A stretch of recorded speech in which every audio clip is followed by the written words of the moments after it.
வணக்கம். நான் உங்கள் structural engineer Gopalsamy, structural engineering and construction, Kovilpatti, Sriram Nagar. இன்றைக்கி நம்ம என்ன டாபிக் பார்க்க போகிறோம்னா, ரொம்ப எல்லாருக்குமே உபயோகமுள்ள ஒரு டாபிக் பார்க்க போகிறோம். சன்சைட்ஸு.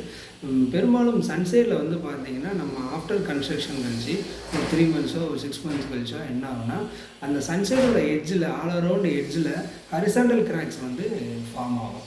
இந்த கிராக்ஸ் வந்து எதனால் ஃபார்ம் ஆகுது, என்ன ரீசன், அதை எப்படி 100% அவாய்ட் பண்ணலாங்கிறத நம்ம லாஸ்ட்டு பார்க்கலாம்.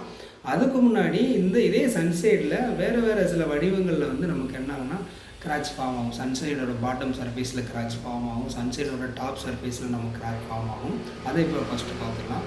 அதுக்கு மெயினான ரீசன் என்னென்னா, எந்த ஒரு ஸ்ட்ரக்சரல் எலமெண்ட்டாக இருக்கட்டும், அதில் வந்து அனுமதிக்கப்பட்ட அளவு ஸ்டீல் ரெயின்ஃபோர்ஸ்மெண்ட்ஸ் வந்து இருக்குது. மினிமம் பெர்சன்டேஜ் ஆஃப் ஸ்டீல் இருக்குது, அதே மாதிரி மேக்ஸிமம் பெர்சன்டேஜ் ஆஃப் ஸ்டீல் இருக்குது.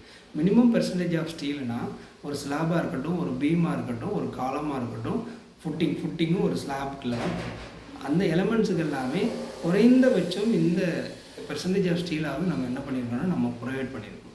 அதே மாதிரி மேக்ஸிமம் பெர்சன்டேஜ் ஆஃப் ஸ்டீல் எப்படின்னு பார்த்தீங்கன்னா, ஒவ்வொரு எலமெண்ட்டுக்கும் இந்த அனுமதிக்கப்பட்ட அளவை விட தாண்டி என்ன பண்ணக்கூடாதுன்னா பெர்சன்டேஜ் ஆஃப் ஸ்டீல்ஸ் வந்து நம்ம அதில் ப்ரொவைட் பண்ணக்கூடாது, யூஸ் பண்ணக்கூடாது.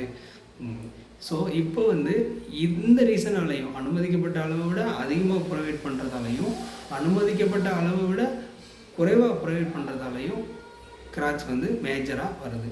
அதுபோக மெயினாக நம்ம சன்சைடில் நமக்கு அந்த ஹரிசாண்டல் லைன் கிராக்ஸ் எதனால் ஃபார்ம் ஆகுதுன்னா, உங்களுக்கு தெரியும் சன்சைடுங்கிறது ஒரு கேண்டிலிவர் ஸ்லாபு. அந்த கேண்டிலிவர் ஸ்லாபில் வந்து நமக்கு வந்து டாப் ஆஃப் த பார் வந்து மெயின் பாரு. அந்த டாப் ஆஃப் த பார் வந்து பார்த்திங்கன்னா நம்ம அந்த பிளேன் ஆஃப் ஆக்ஷன் அந்த ஸ்ட்ரெயிட் பாராக இருக்கும். ஸோ அப்போது ஏற்படக்கூடிய அந்த டென்சைல் ஸ்ட்ரெஸ்ஸை அதே பிளேன் ஆஃப் ஆக்ஷனில்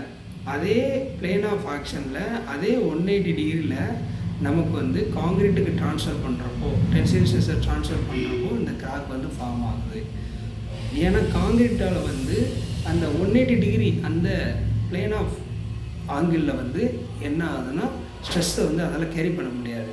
இதே அந்த மெயின் பாரை அந்த எண்ட் ஆஃப் த பாரை வந்து என்ன ஆகுன்னா ஒரு 135 டிகிரி பெண்டு எண்டில் கொடுத்தீங்கன்னா, எட்ஜில் கொடுத்தீங்கன்னா, அங்கே ஒரு டிஸ்ட்ரிபியூட்டர் பார், ஸ்டிஃபனர் பார் நீங்கள் ப்ரொவைட் பண்ணிட்டீங்கன்னா அந்த எட்ஜில் இந்த கிராக்ஸ் வந்து ஃபார்ம் ஆகுது. இப்போ ஈஸியாக காங்கிரீட் என்ன ஆகுனா இந்த டென்சைல் ஸ்ட்ரெஸ்ஸை 135 டிகிரிக்கு பெண்ட் பண்ணி காங்கிரீட்டுக்கு ட்ரான்ஸ்ஃபர் பண்ணுறப்போ அதனால் ஈஸியாக கேரி பண்ண முடியுது.